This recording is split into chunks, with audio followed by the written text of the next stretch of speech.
Only the brave will watch till the end. Dare you enter? Because this is not just a story, it's a warning. Welcome to the house on Ashpine Road. It was a cold evening in late October when Daniel Carter first saw the house on Ashpine Road. The realtor's car slowed to a stop on the gravel drive, and through the mist that clung to the trees, Daniel caught sight of the silhouette. The mansion stood at the end of the long lane like a sleeping beast, its roofline jagged, its windows empty sockets staring at the road. Daniel had inherited the property after his aunt's passing, though he had never visited it before. He had only heard rumors, whispers from his mother when she thought he wasn't listening. The Ashpine house should have been left to rot, she'd once said, her voice low and sharp. Nothing good ever came from that place. But curiosity is a powerful force, and so Daniel had come. The car rolled to a halt in front of the iron gate, blackened with rust, its sharp tips resembling spears. It loomed over the driveway like a warning. When the realtor stepped out, fumbling with her papers, Daniel tried to push the gate. It didn't budge. He tried again, harder this time, but the iron didn't move an inch. The realtor frowned. That's odd. The caretaker told me it was unlocked. Daniel leaned in close. The heavy chain that bound the two halves of the gate together looked ancient, its links thick with corrosion, but there was no padlock. The chain simply held the gates shut, threaded through in a way that should have allowed them to slip apart with enough force. Yet when Daniel tugged again, the metal held firm. It was as though the chain wanted to stay that way. The realtor shifted uncomfortably. I'll call the caretaker. While she stepped aside, Daniel let his eyes wander. The forest pressed close on either side of the driveway. Trees nodded and gnarled, their branches curling like fingers. The evening mist wound its way through the trunks, making it hard to see more than a few yards. Somewhere, a crow croaked once, then went silent. Daniel placed his hand on the gate again. The iron felt colder than the air around it. His breath misted in front of him, yet the metal burned against his palm with an icy sting. And then he heard it, a faint sound, just beyond the gate. A whisper. Daniel froze.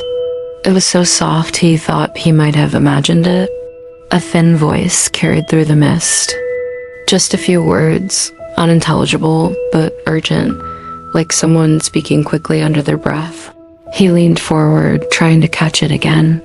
The mist shifted, curling along the ground like smoke. The whisper came once more, clearer this time. Don't open. Daniel's heart jumped. He pulled his hand away quickly, stumbling back from the gate. The voice vanished as suddenly as it had come. The realtor returned, oblivious to what he'd heard. Caretaker is on his way. He says the chain shouldn't even be there. Apparently, no one's touched this gate in decades. Daniel forced a nod, though his mind was still fixed on that voice. They waited in silence for a few minutes, the chill settling deeper into the air. Finally, a pickup truck rumbled down the lane, and a broad-shouldered man stepped out. He carried a toolbox, but when he saw the chain across the gate, he stopped short. His face drained of color. That wasn't here yesterday, the caretaker said slowly. Daniel frowned. What do you mean? The man didn't answer right away. He just approached the gate, running his hand over the chain. His expression was grim.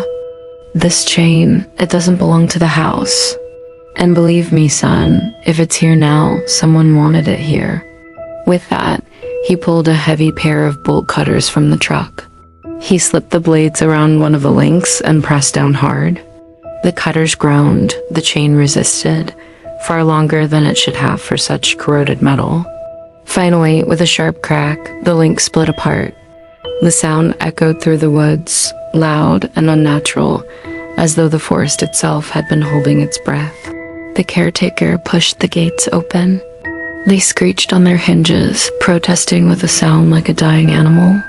The path ahead revealed itself, a long, straight drive vanishing into the mist, lined with skeletal trees. Daniel felt a knot form in his stomach. He looked back at the broken chain lying on the ground. The metal links shimmered faintly in the dim light, as if they weren't quite done moving. And for just a moment, Daniel swore he heard the whisper again, faint but insistent. "Turn back." He shivered. The caretaker slammed the gate wide, gesturing to the drive. "Well, let's get this over with." Daniel climbed back into the car, but as they rolled forward, passing through the threshold of the gate, a sudden weight pressed against him. Like stepping into a room where the air is too heavy, too thick. It wasn't just in his chest. It was in his head. His ears rang faintly and a chill settled down his spine. The car pressed onward. Behind them, the gate groaned as the wind shifted.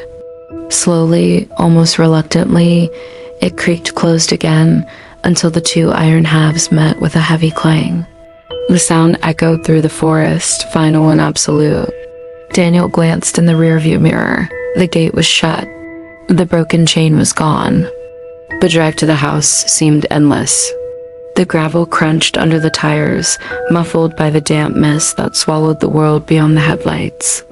The forest pressed in close, so close that Daniel thought if he stretched his arm out the window, the skeletal branches might brush against his fingers. No birds called. No insects hummed. The silence of the woods felt unnatural, like a breath being held too long, and then at last the mansion came into view. It rose from the fog like a giant half buried in the earth, its peaked roof lines and broken chimneys stabbing at the pale sky. The facade was a patchwork of crumbling stone, weathered wood, and tall windows that gaped like hollow eyes.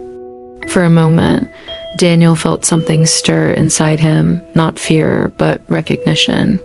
A strange déjà vu, as though he had seen this house before, not in photographs, but in dreams. The caretaker pulled the truck in behind them, headlights cutting across the lawn that slipped away into shadow. He stepped out, his boots crunching gravel, and muttered under his breath. Daniel caught only a word: hungry. He wanted to ask what the man had meant, but before he could, the caretaker was already trudging toward the front door. The porch sagged under their weight, the old boards groaning. The caretaker produced a heavy brass key from his coat. It looked older than the house itself, green with tarnish. He forced it into the lock, twisted hard, and the bolt slid back with a sound like a groan. The door swung open. Cold air rushed out to meet them, stale and heavy, carrying with it a faint metallic tang. Daniel stepped inside.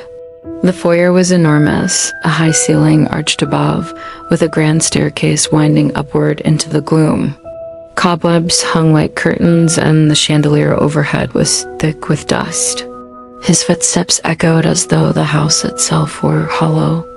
The realtor, pale but determined, began her practice speech about historic value and restoration potential. Daniel only half listened. His eyes were drawn to the walls, cracked wallpaper, portraits with their faces eaten by mold, and doors leading deeper into the house. One door in particular caught his attention. It was at the end of the hall, partially hidden behind the staircase. Unlike the others, it was made of dark wood, smooth, without ornament or carving. No knobs, no keyholes. Just a plain door, tall and narrow, as though it had been placed there as an afterthought. Daniel felt his chest tighten. Something about that door was wrong. "Hey," he asked, pointing, "what's in there?" The caretaker's head snapped around. His expression darkened. "That room doesn't exist." Daniel frowned. "What do you mean?" "There's no room behind that wall," the caretaker said firmly. "Blueprints don't show it. Never has been a room there."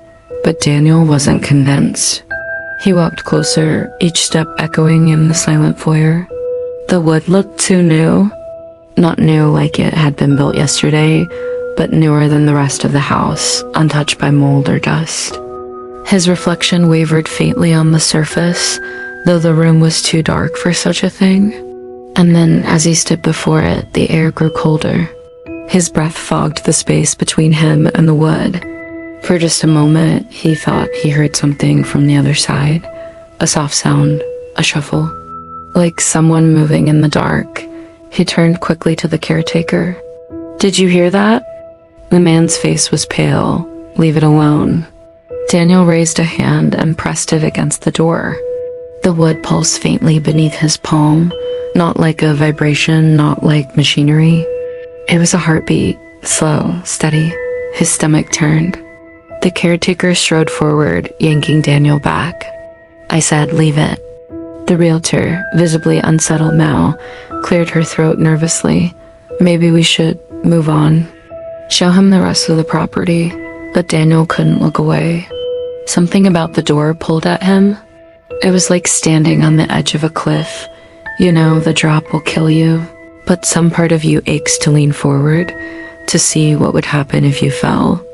Finally, the caretaker gripped Daniel's arm hard. His voice was low, harsh, desperate. "There are places in this house where the walls don't belong to us. You don't open what doesn't want to be opened."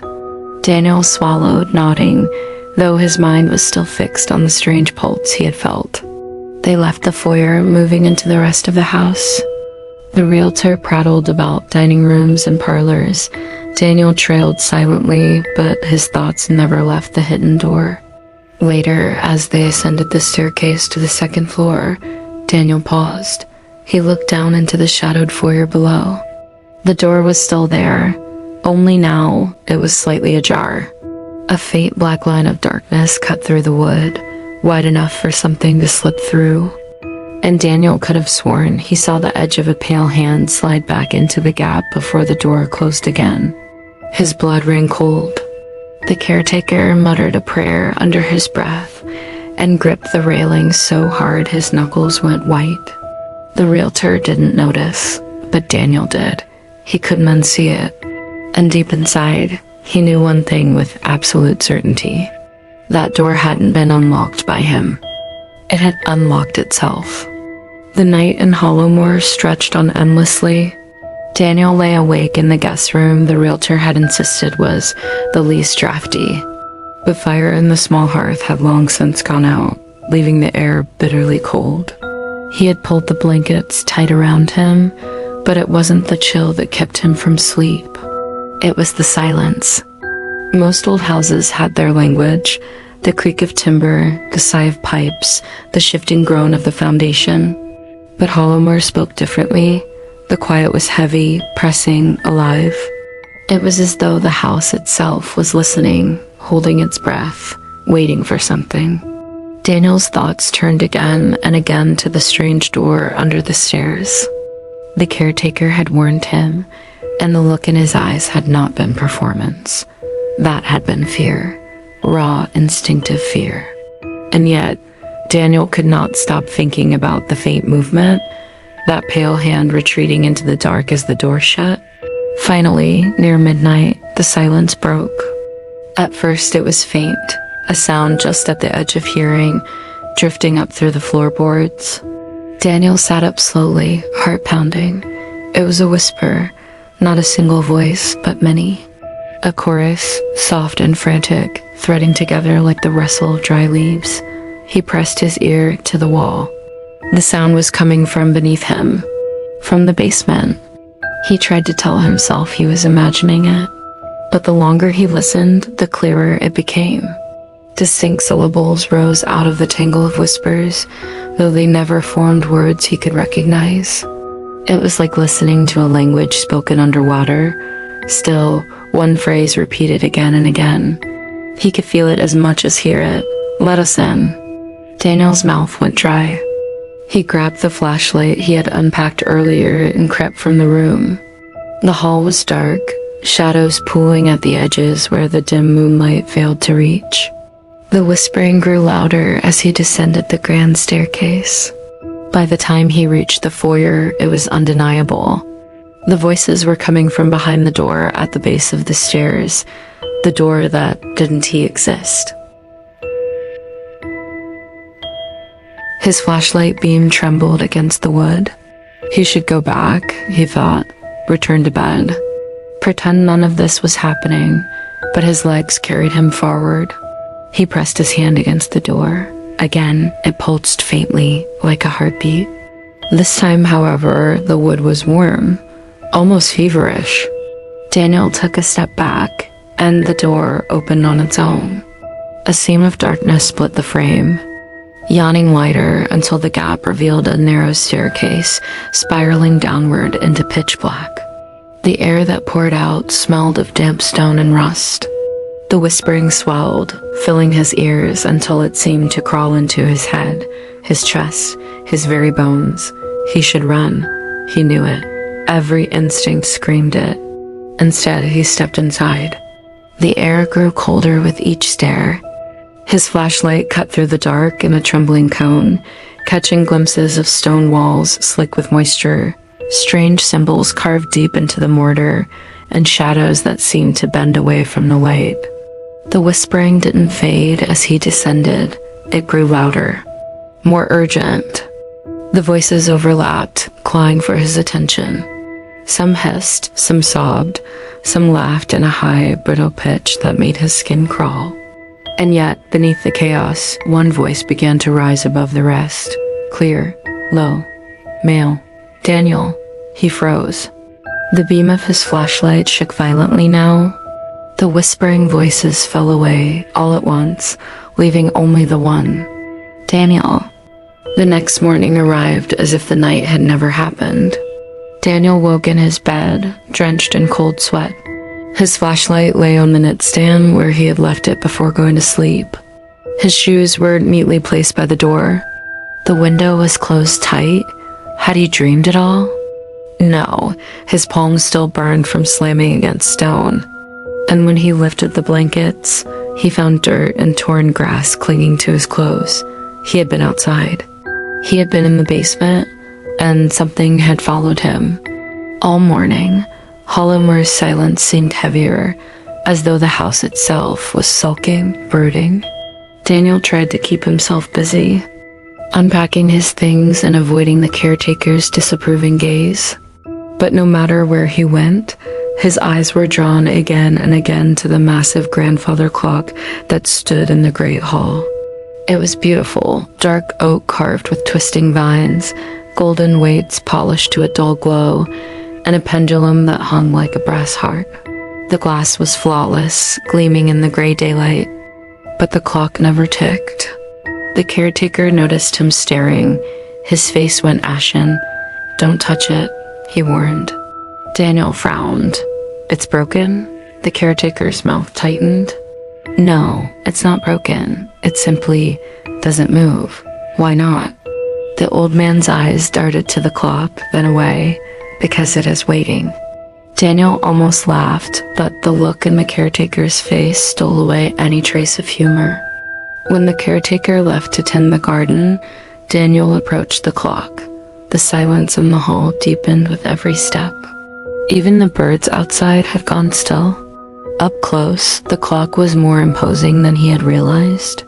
He pressed his hand against the glass, half expecting the pendulum to start swinging. Nothing happened. But then, faintly, from deep inside the mechanism, came a sound. Tick. Just once, Daniel froze. The pendulum had not moved, but the sound had been real. He leaned closer. His breath fogged the glass. Tick, another, then silence. Daniel's heart raced.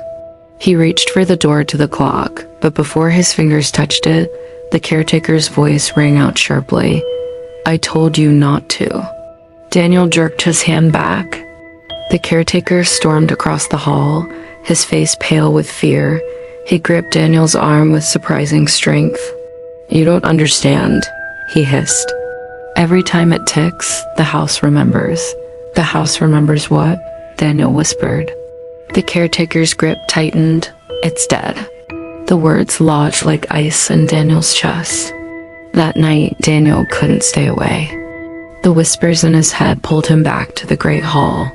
He stood before the clock once more, his flashlight beam trembling. It was midnight. The house was silent. And then it began. Tick, tick. The pendulum swung. Slowly at first, then stronger. The golden weights shifted, The gears groaned. After years of silence, the clock had awakened. And with every tick, the house changed. Shadows stretched unnaturally across the floor, curling like smoke. The air grew colder, pressing against Daniel's lungs. From the staircase above, he heard footsteps, slow, deliberate. Coming down, though, no one was there. Tick. The portraits lining the walls began to weep black tears, the paint itself running down their faces. Tick. The whispering returned, louder than before, seeping from the cracks in the walls. They didn't speak nonsense this time. They spoke his name, over and over, 1,000 voices in unison. Daniel. Tick. He stumbled back, nearly dropping his flashlight. He wanted to run, but the clock's sound pinned him in place. His legs felt heavy, chained by something unseen. Tick. The glass of the clock fogged from within, as if something inside was breathing against it.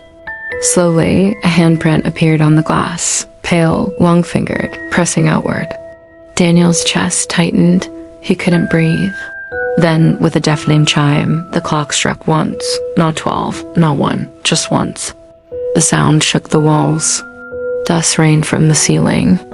The portraits screamed, their painted mouths stretching wider than any human face should. And the hand behind the glass dragged downward, leaving streaks like blood. Then, silence. The pendulum stopped. The weights froze. The whispers fell quiet. Daniel collapsed to his knees, gasping for air. His flashlight rolled across the floor, the beam cutting through the stillness. The caretaker appeared in the doorway, his face grave. He looked at Daniel, then at the clock. His voice was low, trembling. It has begun. Daniel's throat was dry. What has? The caretaker's eyes glistened with fear. The clock only ticks when the dead are near, and now. He swallowed hard. They're awake. The clock gave one last faint sound. Tick. Daniel barely slept that night.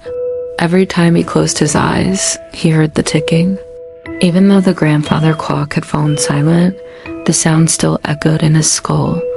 Slow, deliberate, dragging him deeper into terror. By morning, the caretaker was gone. No note, no explanation. Daniel searched the grounds, the stables, even the overgrown greenhouse, but there was no sign of the old man. It was as if Hollowmore had swallowed him whole. Alone again, Daniel's thoughts circled back to the clock. Its last toll still haunted him. When the dead are near, the caretaker had said. And Daniel believed him. That evening, while wandering the west wing of the house, Daniel discovered a narrow corridor he had somehow missed before. The wallpaper was peeling in long strips, exposing rotting wood beneath. A draft carried the faint smell of damp earth. At the end of the corridor stood a door. It was unlike the others in the house, made of blackened wood, its surface carved with intricate symbols Daniel couldn't recognize. His flashlight trembled as he touched the knob. The door opened without a sound. Beyond it was not another bedroom, not another hallway.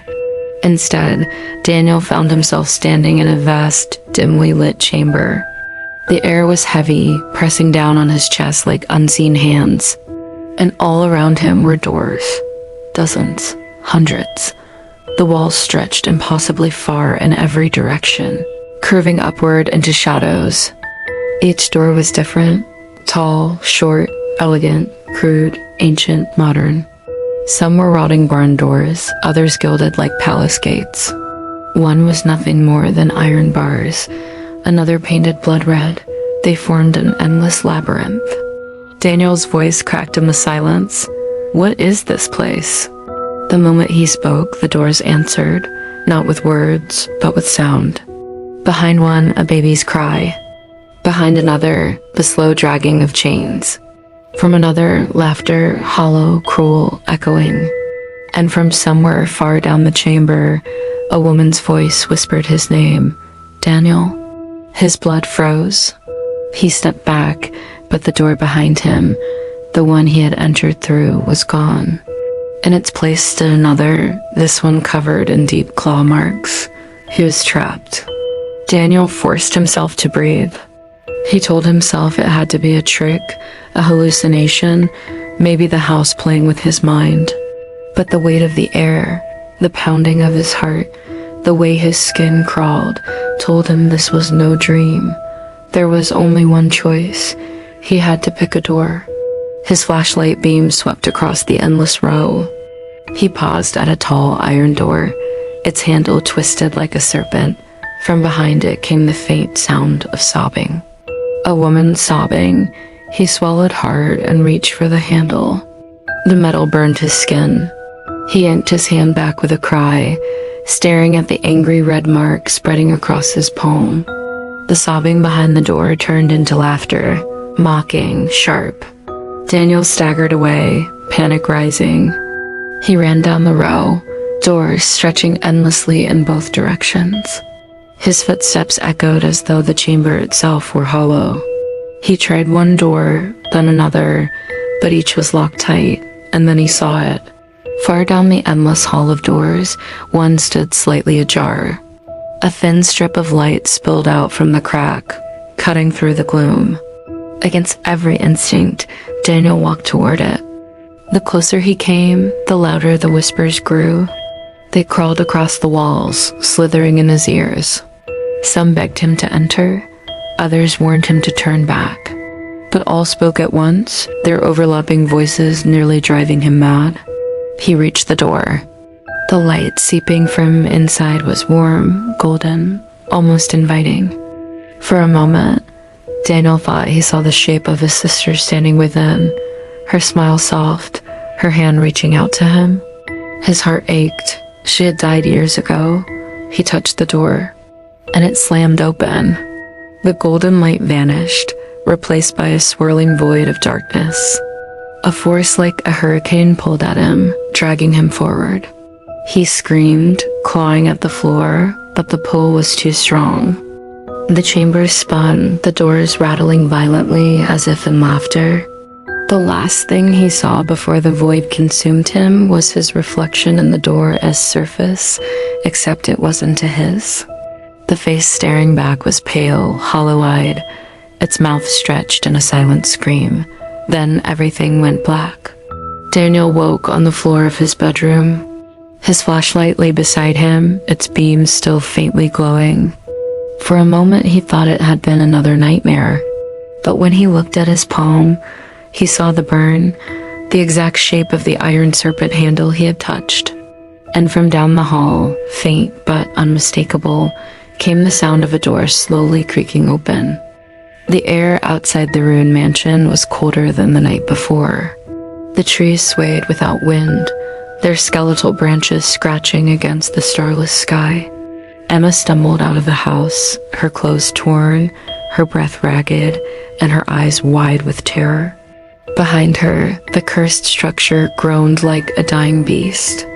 The endless doors, the whispering pipes, the silent clock, all of it felt alive, angry, and unwilling to let go. But Emma had escaped, or at least she thought she had. As she stood at the rusted locked gate of Ashpine Road, dawn began to rise, painting the horizon with pale streaks of gray.